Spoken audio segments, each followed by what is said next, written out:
In introducing you all to the U.S. healthcare system, I think it's important to first understand the context within which the healthcare system lives.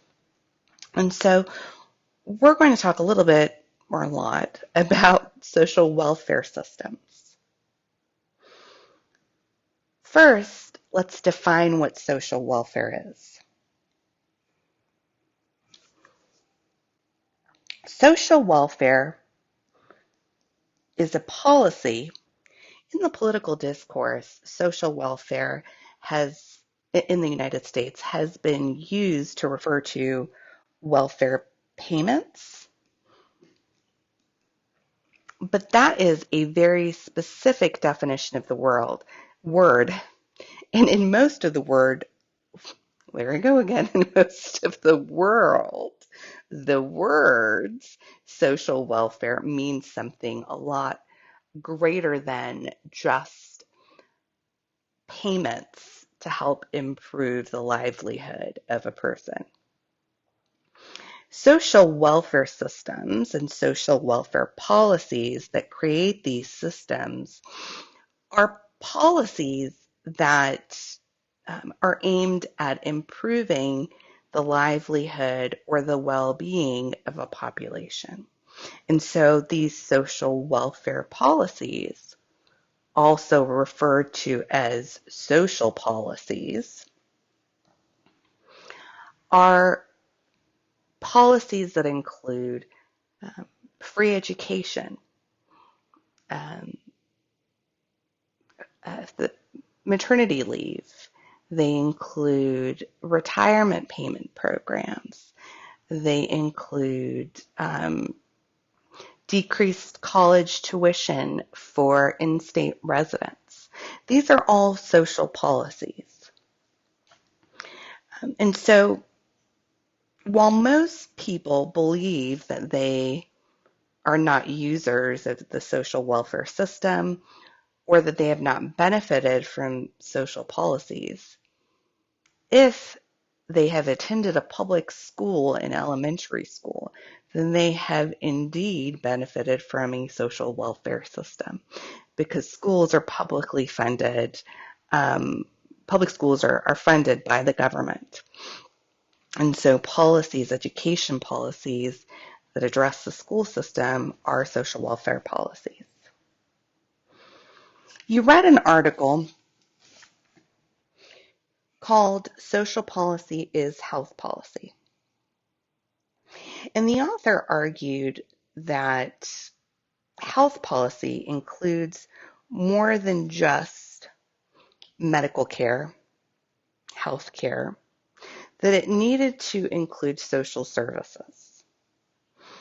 And the author gave an example that just giving the earned income tax credit, which is a lump sum payment that you get based on your income when you file your taxes, just this cash payment that was not tied to any health care, that was not tied to any public health education, improved child health outcomes. Community development improves health outcomes. So we need to do more than just increase access to health care and focus on fixing, quote, bad behaviors, right? That America really needs to challenge itself to not think of disease as a choice, but to also acknowledge the environmental factors that influence disease. And further, to acknowledge that the stress of poverty itself has detrimental health outcomes.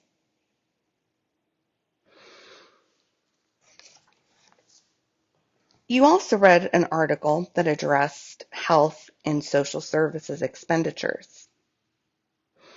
Expenditures measured by looking at the percentage of gross domestic product that the country invests or spends, right? So the amount of social services, the amount of money a country spends on social services was directly related to improved health outcomes in 3 of the 5 indicators that were used.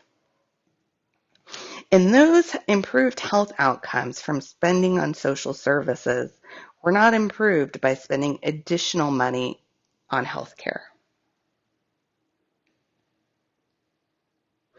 The US spends the most out of all developed countries, all countries in the world, on healthcare. Our healthcare spending is astronomical. But despite our enormous spending in healthcare, our healthcare outcomes like infant mortality, um, life expectancy are not the best in the world. We lag behind other developed countries. And one of the reasons that have been identified as why we spend so much and get so little for what we spend in healthcare is that we don't invest in our social welfare system. We don't invest in our social welfare system. Another study that I did not assign, they found that the U.S. spends, they took the U.S.'s healthcare budget, right? The amount that the U.S. spent on healthcare, and that include public and private expenditures. How much do we all spend on healthcare? And they compared this amount to other countries, and they found all other countries spent less. But that if you took what some European countries spent and you added their healthcare budget plus their social services budget, they did spend around the same as the US did. But instead of putting this money here into healthcare, they put it into social services. They also found that these two systems were much more coordinated than what we have, and our system is extremely fragmented, as we're about to start getting into the details of. So now I'm going to put a little caveat here, right? So there are other reasons why our healthcare spending is so astronomical. It's not just that we choose to spend on healthcare and not on social services. Part of the reasons our costs are so high and our outcomes are not as great is that our medical prices are very high, much higher than other countries. So the price of getting a scan, a CT scan, the price of visiting the emergency room is significantly higher in the US than it is in European countries. As one of the articles you read pointed out, another reason why our healthcare costs are so high in the United States is that we have too few primary care providers. And we're going to go over these in detail in later chapters, but I just wanted to acknowledge that, this idea of increased or exorbitant health spending and poor health outcomes is not just because we don't spend a lot of money on the social welfare system. There are other reasons as well. But this is an important one, and that's why we're going over it. Okay. One of the big conflicts in the US that we have about social policy in general is that in the US, many Americans don't like big government, right? And what I mean by big government is they don't like government involvement in providing services. And so they tend to favor policies that require less government involvement. They prefer instead, you're going to hear this word a lot, that privatization. And that means a private business comes in and provides the services or administers the services, right?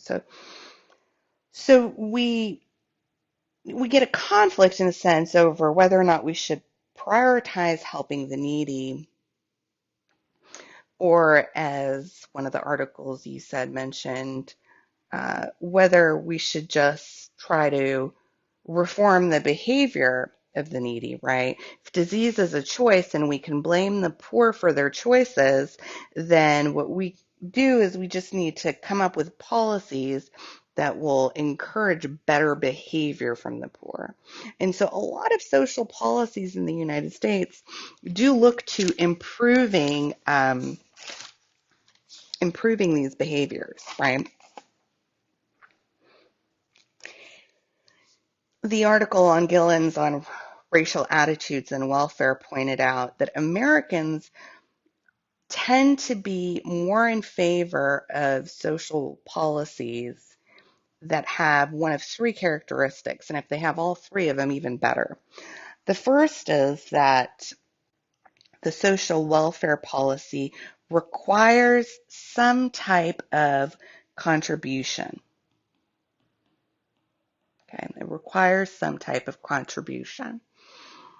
In other words, the American citizen pays something and then they get something for it, but they have to put something in to get something back. The second element that increases public support for social welfare policies in the U.S. is whether or not the group that is benefit is a favored group. It's a favored group. And the third characteristic is that policy seen as one that enhances self-sufficiency? Does it enhance self-sufficiency? Are we helping teach people to be self-sufficient? What we don't like are quote-unquote handouts. I'm making general statements here, but these general statements are based on public opinion polls where political scientists and sociologists have gone out and have said, and have asked Americans what they prefer. And so these are broad statements. They don't represent everybody, right? But they represent a wide sentiment. And they're important to point out because, as we'll see when we get into the European systems and the European social welfare systems, the values and ideals that underpin these European systems are much different than the ones that underpin the U.S. system. Also, for your final project, I require when you design your own healthcare system for the U.S. that you take into consideration the values of the American people in deciding the type of system that you're going to propose, as well as some of the arguments that you might get against the system that you are proposing.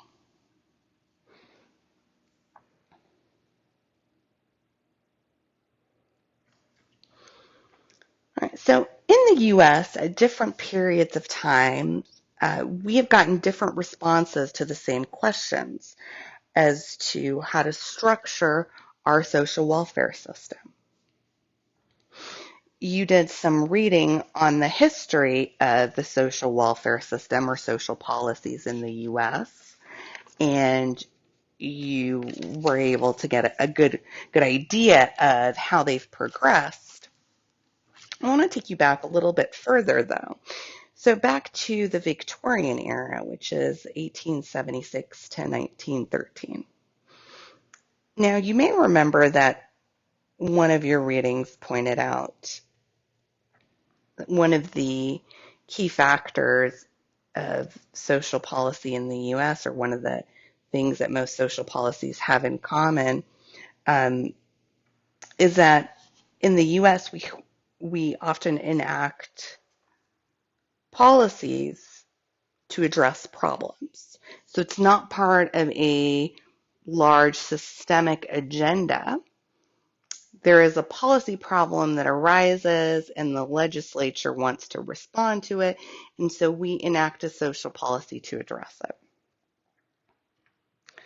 And so how that problem is defined affects the types of policy solutions that we get to address the problem. So here's the example. During the Victorian era, the problem, actually, the problem, the problem was poverty. Okay. But during the Victorian era, poverty meant laziness or lack of talent. And this came from Puritan values and views on poverty, right? So and this comes from an article I did not, or did I? I did assign Marin. And so you'll remember this, right? So Puritanism is this idea of salvation and perdition, that poor people suffer from sloth and extravagance and even sin, and that is why they are poor, right? Sloth is laziness, their lack of talent. That's the reason that they're poor. So if we define the problem as laziness, as sinful behavior, then the problem is not so much an economic condition, but a moral problem, right? These are all problems with the character of the individual. They lack self-control, right? So what kind of solutions do you think would solve such a problem? If we're defining the problem as a moral problem, what would be the types of solutions that would be proposed to this problem? Well, if you just take a look at the slide, I put the answer here for you, right? The solution to these types, the way the definition of this type of problem is to teach the poor middle class values, right? That they need to just be taught how to redeem themselves and to become more virtuous. So we can teach them new behaviors, but another way to do it is to punish the bad behavior. So let's punish them for being lazy. If we punish the lazy behavior, then they're less likely to be lazy. What comes from this type of problem definition are paternalistic social policies. These are policies in which we as a society are acting as if we are parents scolding a child and telling them that they need to behave better. So early social policies, and by early I mean pretty early in US history, were based on this problem definition.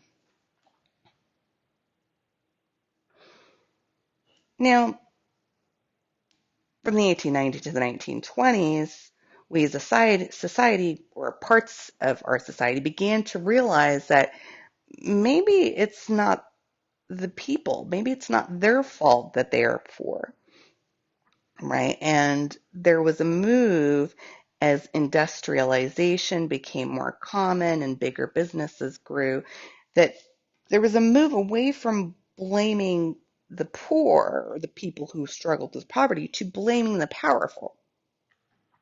This was during the progressive era. We called these folks progressives. And progressives thought that it was the fault of people who profited off the system.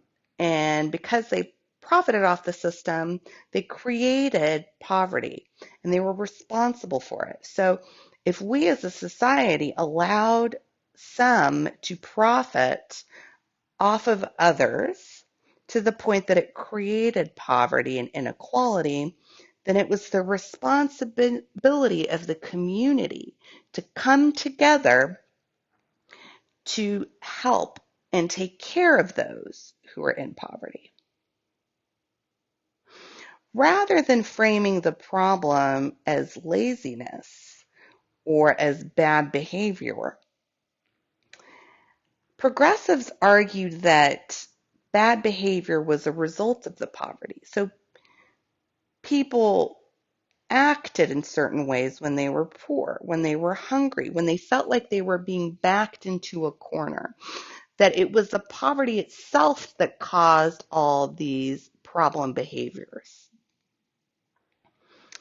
And so by defining this problem, which really arguably is a similar problem, poverty, but defining it in a different way by reframing it, we came up with different solutions. So in the we're going to talk about in the 1890s and the 1920s, the different types of social policies that arose. The solutions here were to reform the political economy. Right? So not to reform behavior, but to reform the political economy.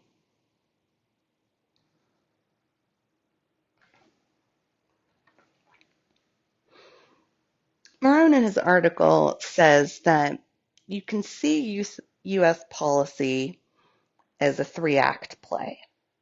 So we had the Victorian or Puritan ethics, moral reform, right? Then the second act was the social gospel during the progressive era.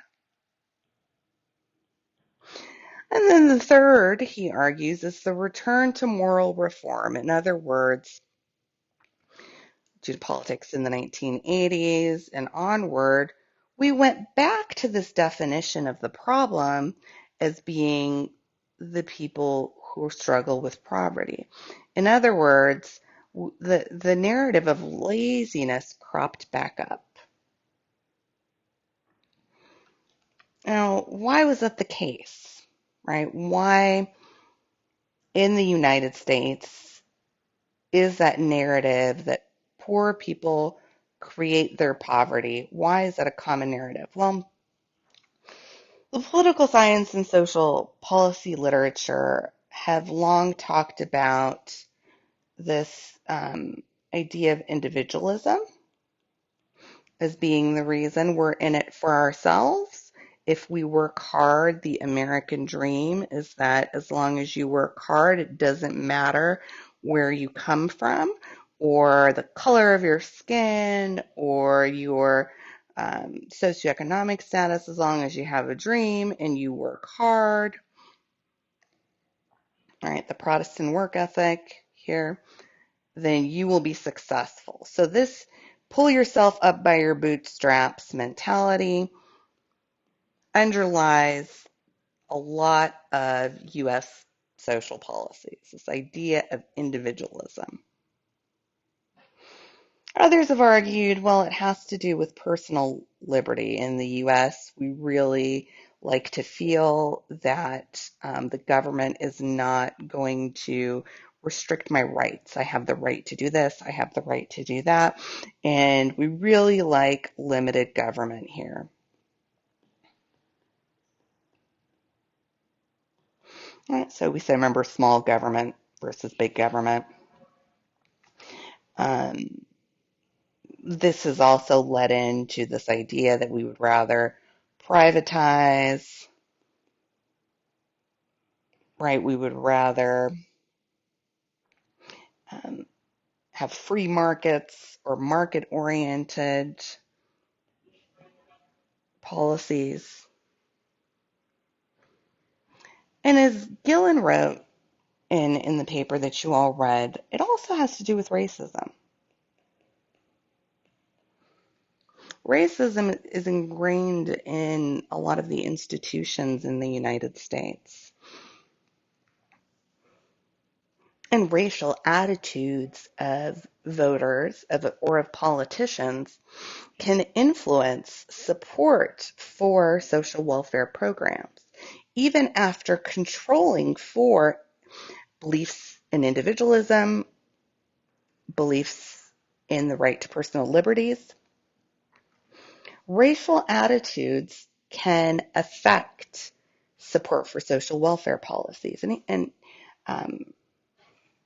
Dr. Gillen's demonstrated that in his article, right? He talked about how this belief that blacks are lazy was highly correlated with um, opposition to social welfare policies.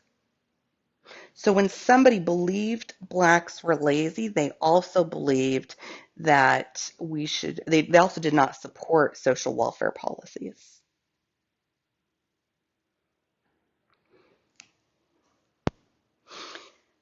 Now, the common or traditional view is that the United States has few social policies, right? And that is why I wanted you to read through those articles that give you a historical overview of the types of social policies there are in the United States. Number one, to show you that there are a lot of social policies, actually. The problem is they're very fragmented and underfunded, and they're disconnected. They're not coordinated. They're hard for people to get to be eligible for them, right? So we have programs. They just are very disjointed, and as you could see from your reading, they were enacted to address a specific problem, not as a part of a larger design or scheme. Additionally, so they were disconnected. Also, you may have noticed that they were all categorical. And what that meant was that they were focused on particular populations or categories of people, right?